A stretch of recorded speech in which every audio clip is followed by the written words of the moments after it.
This podcast is brought to you by the Washington State Department of Health. As we continue to listen, learn, and grow, we are amplifying Black voices and perspectives in an effort to start a new COVID-19 vaccine conversation. We're sharing stories intended to help us navigate this unprecedented time together and to co-create solutions in support of the Black community. Hear these stories at weconsiderwa.org.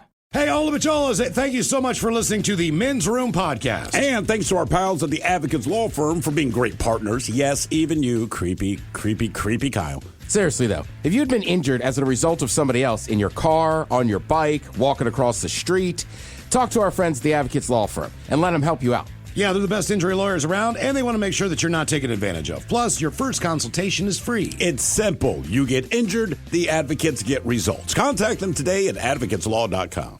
What's up? It's your boy, The Ted Smith. Thanks for listening to the Men's Room Daily Podcast. Want more? Check out the greatest podcast in all the land, The Podcast. Be sure to subscribe and listen to a brand new episode every Tuesday night. All right, we made it to drinking time. Somebody out there deserves to be recognized. And the Men's Room knows just who it is. So to you, we say, bottoms up, sailor. You're the toast of our shot of the day. Drink time it is, and as usual, we head to the drink desk and Steve Thrill Hill to find out who we're toasting. Yes, indeed, and today we toast irony. Now, maybe you've heard about or saw the video of the United Airlines employee getting his ass kicked by a former NFL player. One Brendan Langley. Now, the video, it went viral yesterday, and it shows the employee hit the former player in the face. The player responds with a right hook that drops his ass. Anyway, the player was arrested. The employee was fired. But as with everything, particularly when you post these videos, people have comments on Instagram, including this quote. I'm going to read you this quote. The guy at the airport is the victim. He came to work to do a job. The other guy, with his big mouth, is guilty of workplace abuse, where people come to work with an expectation of safety. This comment was posted by Alec Baldwin. Oh, yeah. He took the time to comment on this video, which is fine. A bunch of people did. So when you go to work, they have a right to expect workplace safety. This from Alec Baldwin. Yeah, good call. Sometimes you just might want to sit a conversation out. Yeah, that's all, man. Of all the people who probably should not have a comment about that, if you're going to specifically point out workplace safety, that's what kills me. Not, hey, this guy was a douchebag, but workplace safety. People have a fair expectation of being safe at work, says Alec Baldwin. It's kind of very close to George W. Bush speaking on behalf of what is happening right now in Ukraine. It did not work out with it. By the way, the Calgary Stampeders put that guy on indefinite suspension. He was hit in the face by an employee of United Airlines. Right. He was hit first. Yeah, we hit him back. I don't know how you grow up and how you teach your kids, but it's always been, if someone hits you, you defend yourself. Correct. I don't know how that changed. I don't know how he got arrested and the employee didn't, how he wasn't able to get on his flight and the employee go back to work. It doesn't make any sense. It does not to me. But hey, I don't know. We pour this booze and we drink this booze because we think it's yummy. Yummy! So over the tongue and down the throat to party in our tummies. Down the hola bichola! The Men's Room presents Profile This. Hey, Steve Thrill Hill, could you please tell everyone how Profile This is played? I sure can, Miles. It's a simple game where we share with you a real-life news story, something that happened right here on planet Earth. And as you listen to the story, based on the stereotypes you believe to be true of people and the decisions that people make, we'll ask you what it is you think makes a story a story. Hello, Patrick. Welcome to the Men's Room. Hola. Hola. All right, Patrick, you understand how this here game is played? I do. Fantastic. You have your choice of one of three stories, The Wonderful World of Drugs. We have Bite Me, in other words, what did someone find in their food? And finally, Interior Decorating, where you guess the foreign object that ended up on the inside of someone. Let's decorate that interior.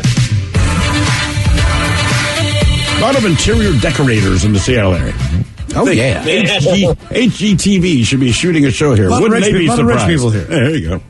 Earlier in the story, we're talking about 41-year-old Martin Skelly of St. Petersburg. He was busted early Saturday after he showed up to a McDonald's in Clearwater with a drug-filled needle.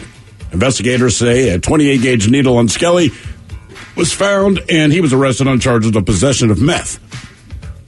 Police searched him before he was booked into the county jail. Before he was transported, authorities asked Skelly if he had any more contraband on him, warning that he could face additional charges if more drugs were found on him at the jail. But Skelly said, no, man, I'm clean. Well, while he was being processed at the jail, police found a small bag of meth wedged deep within a cavity. So he was hit with 2 more felony charges after those drug charges were discovered. So what was the body cavity that cops found more of his drugs? Was it his belly button? Was it his rectum? Was it his foreskin, or was it his mouth? Belly button, rectum, foreskin, or mouth? Oh, man, that's a tough one. What's Ted thinking there? Yeah, I was wrong last week on belly button.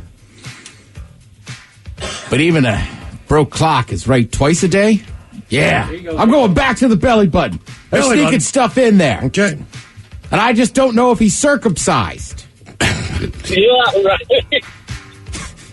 Be a big hint to the story. I'm going to say belly button. You're going to go belly button? You're going belly button. You're going to go with Ted there, Yeah. Patrick, right? I'm going to go rumple foreskin. All right. Well, Because that's where I want it to be. I just want it to be in the belly button. If you got the sheath, use it, right?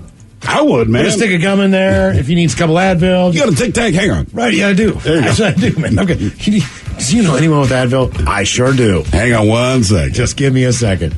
All right, we're going to find out where you had the more drugs. Was it the belly button, the rectum, the foreskin, or the mouth next?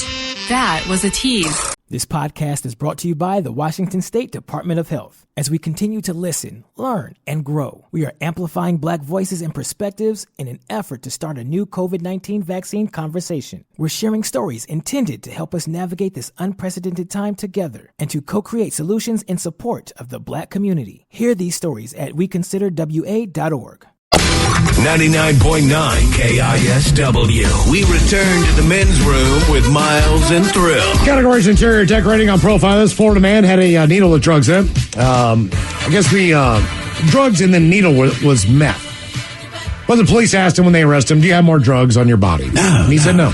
But he did. Question is, where were the drugs? Belly button, rectum, foreskin, or mouth? And that's the question we asked you, Patrick. We start with Miles Montgomery.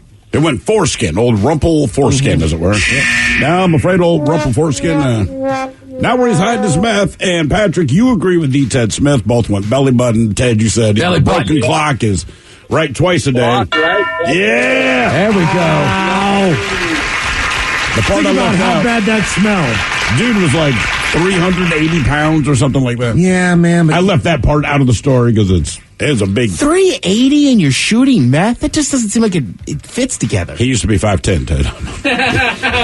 Keep in mind, it doesn't mean he hasn't lost weight. It just means he has more to go. That's just hard to fathom. Now for all TV news all time for TV Time with Ted. And now, because your pathetic life is confined to countless hours in front of a talking box, the Men's Room presents TV Time with Ted. All right, your choices. You got Seth Meyers, Okay. the Jimmies, Kimmel Fallon. Writers, Smith. Is it Ted or is it late night? It's right there in the title. These guys have teams of talented writers that come up with their monologues each and every night. It is up to you to determine, is this an actual late night joke and from whom, or could it be a The Ted Smith original? Hot Pockets is coming out with a new thaw and eat sandwich. So instead of using the microwave, you just take it out of the freezer and let it sit for a few hours. You can't win with Hot Pockets. You ever have to wait 3 hours for them to cool off or 3 hours for them to thaw out? Fallon. Smith. Fallon. Hot Pockets is coming out with a new thaw and eat sandwich. So instead of using the microwave, you just take it out of the freezer and let it sit for a few hours. You can't win with Hot Pockets. You either have to wait 3 hours for them to cool off or 3 hours for them to heat up. If it's a deli sandwich, it shouldn't be frozen. Agreed. Krispy Kreme will give out free donuts this week to any high school or college senior that visits a store wearing a class of 2022 apparel. And Dunkin', well, they said they give away a free donut to anybody who just comes in wearing a shirt. The Ted Smith. Yeah. Seth Meyer. Krispy Kreme will give out free donuts this week to any high school or college senior that visits a store wearing class of 2022 apparel. And Dunkin' said they'd give a free donut to anyone who comes in wearing a shirt. Any shirt. Anything. Jif Peanut Butter is being recalled for a potential salmonella contamination. They're offering two options. You can either have salmonella or chunky salmonella. Fallon. That's actually Fallon. Jif Peanut Butter is being recalled for potential salmonella contamination. Yep, they're offering two options. You can either have salmonella or chunky salmonella.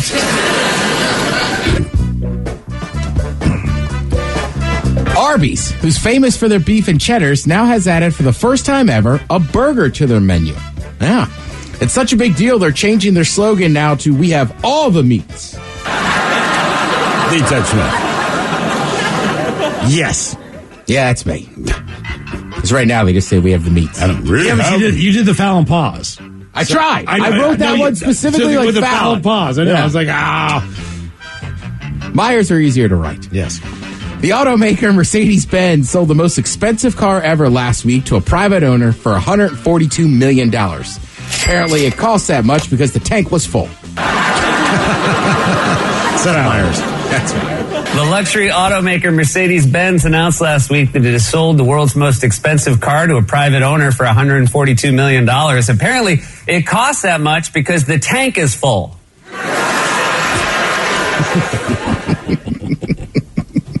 You know, things are bad when everybody's joking about how bad gas prices are. Right? We haven't even hit the summer. The traditional time when they go up. Oh, yeah, they're fleecing you now. Yeah. All right, so everybody remembers what happened at the Oscars this year. Yep. Yeah. Arguably. A little reminder there. So a lot of people are thinking that they might have Chris Rock host next year's Oscars. An executive at ABC said so they're open to the idea. Of course they are. To make next year's, quote, even better because ratings were up by 58% this year. There were 16.6 million viewers compared to last year's 9.8. I mean, look, I know a lot of people that watched the Oscars this year. I think a lot of that had to do with the fact that Will Smith smacked Chris Rock on stage. Yeah. Yes. I think Chris Rock's probably like, look, man, I don't feel like getting hit again. I don't know if I want to do it. Or the flip side is, if I do host it, I'm going after everybody. Yeah, and that's one of those things, right? Because we were talking about Saturday Night Live and how now with social media, like they show it live on the West Coast. Yeah. Remember, and like I said, they didn't start till 2016. So same thing with the Oscars. I feel like social media really helped them out because if you're sitting on the couch kind of scrolling, you saw that or you heard it was happening. And then you're going to flip over. Right, exactly. Then you flipped over and he's winning Actor of the Year. Telling you about love. I still say, and I've seen a lot of strange things on the TV. That's one of the weirder moments I've ever seen on TV because I didn't see the slap live. Mm-hmm. Like, you know me, it's a Sunday evening. I'm probably watching some type of sporting event, right? Or maybe SNL. And then I on Twitter it was like he just got smacked. So then I was like, well, I got to flip over and check this out. Yeah, and then he's giving that speech about love and this and that, and it's just I realized I got this opportunity full of love. Like, dude, you wrote that before you did that. Yeah.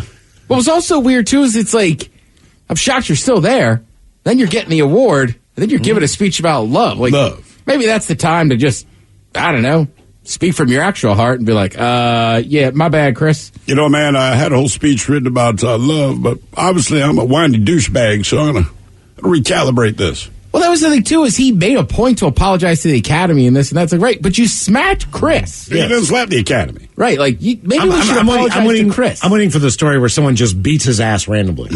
Seriously. Just beats Will his ass. Smith? Like, yeah. Just a big man. Some random dude. He is a big guy, but someone can beat his ass. There's always someone. There's always someone that can beat your ass. So. But he's also got a lot of security. I mean, he's Will Smith. I think the security goes, hey, beat his ass. He needs it. It'll be his body. Seriously, like, dude, you need your ass beat. Yeah, it'll be interesting to see what happens a couple years from now with this whole thing. I mean, Chris Rock obviously is a super funny comedian, so you know he'll have a whole bit about it, which I think will be awesome. The guy that's laughing his ass off is the guy that's having sex with his wife who didn't get slapped. Yeah. And Will Smith will be fine. He's banned for going for 10 years, so obviously he couldn't smack Chris Rock again if he was there. Well, not there. No. Someone's slapping his wife's ass. Someone's slapping his wife's ass, though. Yeah, so they're going to say, in like everything else, they're like, they haven't decided yet. It'll take place next year in March. We'll see what happens. Mm-hmm. I did catch up on Saturday Night Live. I will say, Miles, for years, we kind of gave Pete Davidson a hard time. You were like, he's just Pete Davidson on Weekend Update. Well, this time he came out because it was his last episode, and he was just Pete Davidson. Mm-hmm. But I'm so used to Pete, and actually, he was funny. Yeah, he was. He had a couple really good jokes in there. But at the end, I'm so used to him saying things that are like over the line, and he kind of does that giggle. Like, I believe that he was dead serious, but it was kind of hard. Like, for me, my view was, I was like, I can't tell how serious he's being or not. Oh, yeah. I mean, he's being serious, but he's still Pete Davidson. Yeah. It was just kind of weird to see, because at the end there, it was almost like, I was like, is he going to cry? Yeah. And then, like, with him and Jost and everything, Aidy Bryant, they did the Trends thing, and that was kind of her last hurrah. I thought that was great. But that's just a funnier bit. Sure, for sure. And Pete Davidson's another one, right? He even said it. He said, look, somehow, even though I was barely on the show, I got super famous. Right. I probably did the fewest bits, but hey. Right. By playing myself. And I know he still travels around and does comedy. Right. He made that movie, right, King of Staten Island. Mm-hmm. But I'm just like, outside of dating people, like, how did he get so famous? I do not know. Yeah. Well, he had some cool friends, too. Him and Machine Gun Kelly are super tight. Right. So that always helps your status.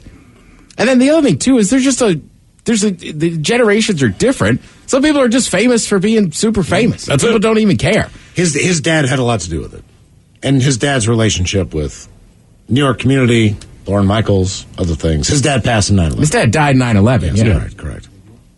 I'm just saying, look, you can put him on Saturday Night Live, but I don't think most people know Pete Davidson from Saturday Night Live. Right. We're old.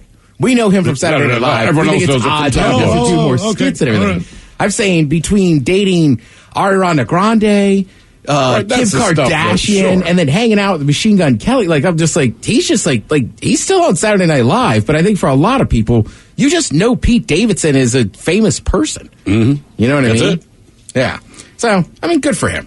Everybody deserves a little fame. All right. You know what? Let's talk about some movies coming out. Or not movies. We were talking about the NBC, Fox. Everybody's kind of releasing what they're doing next year. Right. Next fall and everything. We talked about this. Quantum Leap. They're going to reboot that. If you don't remember, Quantum Leap, the whole thing was like the guy could time travel.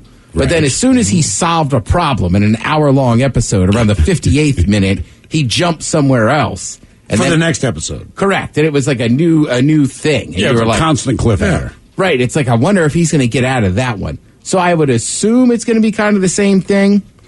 I was going to say, Raymond Lee will be the new time traveler. Ernie Hudson will be the guy running the project. Raymond Lee. What would I know him from? Hold on, I'm going to Google his ass. I don't know. Well, and keep in mind, sometimes, too, like, we've gotten pretty used in, like, the last 15 or 20 years. There's been a massive, massive change where movie actors will do TV. But a lot of times, too, TV stars are just kind of get those roles earlier in their career and then get really famous. So I don't know who Ray Lee is yet, but I'm sure he'll be famous. I just hope to bring Ziggy back. As a child, we watched that show all the time in my house when it was on. And I just thought the dude that was like the head of the time travel, he always was talking to Ziggy, the little machine, and he plugged stuff in. That was the highlight. They got to bring that back. Yeah. Anyone that brings up that show talks about the Ziggy thing more than anything else. Correct. But I can't, I guess Scott Baklava or whatever his name is. Bakula. Yeah. But a delicious dessert. Yeah. Let's see. NBC's also bringing back Night Court. That'll be a mid-season debut. All those guys are dead. I mean, that show is not that old for everyone to be dead on that show. So somebody's going to play the daughter of the original judge, who was Harry Anderson. Mm-hmm. But John Larroquette, he's coming back. He's the only one still alive. Okay. Is he really? Yeah. The judge died. The tall dude, the police officer died. Bull, he died. Yeah. Still a great bass line there, too. One of the best. Yeah. That's what I'm saying. Like, I can hear it like every time. Love the theme to that, yeah. Let's see. Dolly Parton If you liked her Magic Mountain Christmas, good news. It's coming back. Miles, I know you were wondering about Miley Cyrus's New Year's Eve party. It's coming back. Thank God. Who did she host that with last year? Oh, wait. Hold on. We've already talked about it. Today? Was it Pete Davidson? Pete Davidson. Yeah. Thought that was an easy one. Those two kind of like flirted with each other and pissed somebody off at that point in time. Remember that? Like somebody was dating somebody and they had this really good chemistry. And then one of their boyfriend and girlfriends was like, oh, I thought it was terrible because they were too friendly with each other. Wow. Flirting's one thing. They were both on Jimmy Fallon, and she sang a song about wanting to have sex with him. Yeah. Yeah, I mean, that's cool. I mean, that's a little different. Right, that doesn't help his case. I've never had that happen, so I'm not sure how I would react. Well, and the other thing, too, is, again, because Pete Davidson's in that upper echelon now, like, the two of them have run around in the same circles. Yeah, for sure. Right, like, if somebody was like, yeah, Pete Davidson and Miley Cyrus smoke weed together, they'd be like, yeah, okay. Drink together, smoke weed together, of course. Right, that adds up perfect there. Let's see. If you're a big fan of Rick and Morty, there's the guy that makes that show. There's a new one coming out on Fox this fall, so you can check that out. I know, man. Oh, wow. Yeah. Sound effects there. Let's see. Some sports on for you tonight. You have Dallas taking on Golden State. Golden State's up 3-0, so we'll see what happens there. And then the one I've been watching, the Battle of Alberta, NHL hockey. It's a pretty good one. Thank you, Ted. We appreciate it. You're listening to The Men's Room. This podcast is brought to you by the Washington State Department of Health. As we continue to listen, learn, and grow, we are amplifying Black voices and perspectives in an effort to start a new COVID-19 vaccine conversation. We're sharing stories intended to help us navigate this unprecedented time together and to co-create solutions in support of the Black community. Hear these stories at weconsiderwa.org. The Men's Room returns with Miles and Thrill. Now, let's see what's happening in the real world. All right, here we go. West Virginia man wanted to drive through at the Dairy Queen, so he made one with his car. Meanwhile, a U.S. tourist claims that a restaurant charged them $600 for 2 beers and a crab leg when they went to a bar. Photographer catches sleeping bear stretching before falling into a creek. Man mad at McDonald's drive-thru and have camped out there for a week. And apparently crows in Japan, they're mean. It is time for your headlines. Now, it's time to hit the headlines. Here's my cock. All right, our top story. We go to the UK where one man just wanted his order. The story begins when he claims he had gone through the same drive-thru at McDonald's a week prior and was asked to wait in the parking lot for his food for an additional 15 minutes from when he ordered it. He then claimed that this most recent time going through, he overheard employees claiming, quote, "It's him again," and then attempted to get him out of the drive-thru as quickly as possible. Angered about having to wait the last time, he protested, saying that he would wait in the drive-thru for his food. The employees responded by tossing a cash refund into his car and demanding that he leave, which led him to holding steady until he got his refund in the manner that he wanted, which was on his credit card. The man ended up in the drive-thru for 2 hours waiting for authorities to arrive. He did eventually leave without his order, but ordered Uber Eats from that location shortly afterwards. Jesus, man. This is a whole lot of, okay, both of y'all knock it off. As soon as this guy rolled through, they were like, oh, man, it's him again. Get him out of there. It's like, if what he said is true and that he waited 15 minutes for his order, either he's got an ungodly big order, right? Y'all have got something going on in there. Right. You know? And then he made a big enough stink about it to where they remembered you when you rolled through. Exactly. So I'm not making excuses for anybody here. Y'all are acting like kids. Knock it off. I don't know. I'd have to think this guy must have really gone off the deep end if they were just like, we just don't want to deal with you. Right. Here's your money back. Right. Well, and the thing is that as soon as he got there, they were like, hey, head over to the parking lot and wait for your order again. Like, it wasn't that they just gave him his money back, like, oh, no. And he also likes McDonald's so much that he got his refund, waited 2 hours, and then went home and ordered Uber Eats from that restaurant. Right. So, like, this has been going on for a while. Yeah. So, that's fun. To good old West Virginia, where a man wasn't in the mood for a blizzard. Traffic cam footage was released of an incident that took place at a local Dairy Queen in which the driver of a Kia Soul launched his vehicle into the restaurant. And I do mean he launched his vehicle into this restaurant. Authorities and employees are claiming that the crash was intentional and the driver was facing charges of attempted malicious wounding.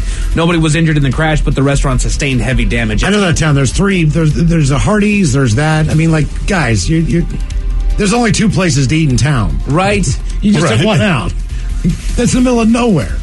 Like, and if you watch this video, The way that this Dairy Queen sits, it's on the other side of the cross street, but there is a road that literally leads right into it, and he charged. He's going 65 miles an hour. He is, man. More people live in Tacoma, Washington than the entire state of West Virginia. Right. They don't have a lot of these franchises. No. They don't make a lot of money. Like, what are you doing? And he destroyed it. Oh, my God. It's DQ. I don't know what, they were saying it was intentional. It's like, okay, do you know of the intent then?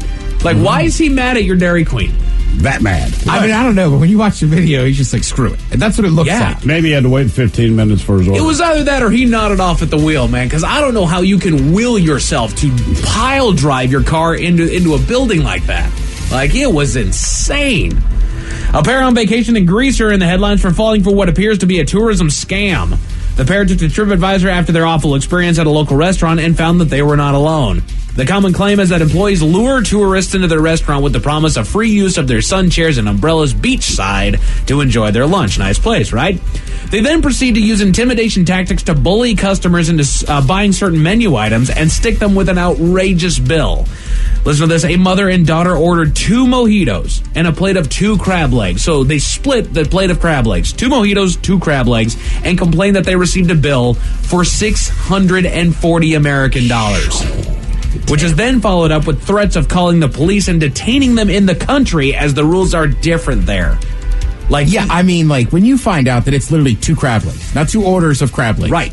Two crab legs and 2 mojitos for $640. And they rightfully look at these guys. They were like, you were vague as far as what the prices were on here. Yeah, because when they told you, you would not have ordered that, right? Exactly. And they were like, honestly, how can you justify 2 mojitos and literally 2 crab legs costing €600, $640 American dollars? And they just said, cuz. Right, rules are different here. You don't got the same freedoms here. We'll call the cops, and then you won't be able to go back to your country. Yeah, it's €600. That's almost $700. Yeah. Like, it was nuts. Crazy. Yeah, I read that one yesterday, and I was like, oh, I'd be so mad. Oh, yeah. But there's not much you can do, too, when they're like, hey, the rules are different here. Your government can't help you. Right. It's basically a gotcha bitch. Yeah. A photo was snapped in Japan that proves the local sign is right. People in the area are actually warned about the crows there, as they're closer to the sides of ravens and are not deterred by humans. And signs are posted in local parks alerting people to the potential issues. A sign that was given more resonance when it was photographed with one of said massive ravens sitting right on top of it, looking like a badass. And that is it for your headlines. With that, Mike Hawkins out. Thank you, sir. We appreciate it. We'll see you next on the Men's Room Happy Hour, exclusively on the Odyssey app. Yes, indeed, it's all true. But in the meantime, well, we be all about this bitch for about 180 seconds or so. So until then, please do what you do best. And for Aletha's sake, stay beautiful. The Men's Room has been taped before a live studio audience. Wardrobe and makeup provided by Mantastic Limited. This has been a presentation of the Men's Room Radio Network. Oh, man! A Double Flush production. Portions of the following program have been pre-recorded. And now, ladies and gentlemen, this is not a test. Your ears do not deceive you. There is no way out. You are here. She fell out of the sky and with the full force of gravity landed on the rock with a hefty thud. It's Taryn Daly, tearing it up on the rock. 99.9 KISW. What's up, rock? This podcast is brought to you by the Washington State Department of Health. As we continue to listen, learn, and grow, we are amplifying Black voices and perspectives in an effort to start a new COVID-19 vaccine conversation. We're sharing stories intended to help us navigate this unprecedented time together and to co-create solutions in support of the Black community. Hear these stories at weconsiderwa.org. Realtors abide by a code of ethics. This is Article 9 in action. Beth, a first-time homebuyer, knew nothing about the home buying process, except that she wanted to buy a home. But her realtor had the expertise to make sure Beth understood every document, even giving her copies to review with her lawyer so Beth could close on her first home with confidence. Complicated things explained in simple terms. The difference between an agent and a realtor is real. Realtors are members of the National Association of Realtors. That's who we are. $20 million, $19 million, $6 million. These are all awards recovered for clients of Phillips Law Firm. To win big, you have to fight big. And Phillips Law has been fighting the too big to fail insurance industry for decades. Not every case will have a multi-million-dollar outcome, but Phillips Law will fight just as hard to recover the outcome you deserve. If you or a loved one has been injured in a car accident or on the job, call or click today at 1-800-JUSTICE or visit justiceforyou.com.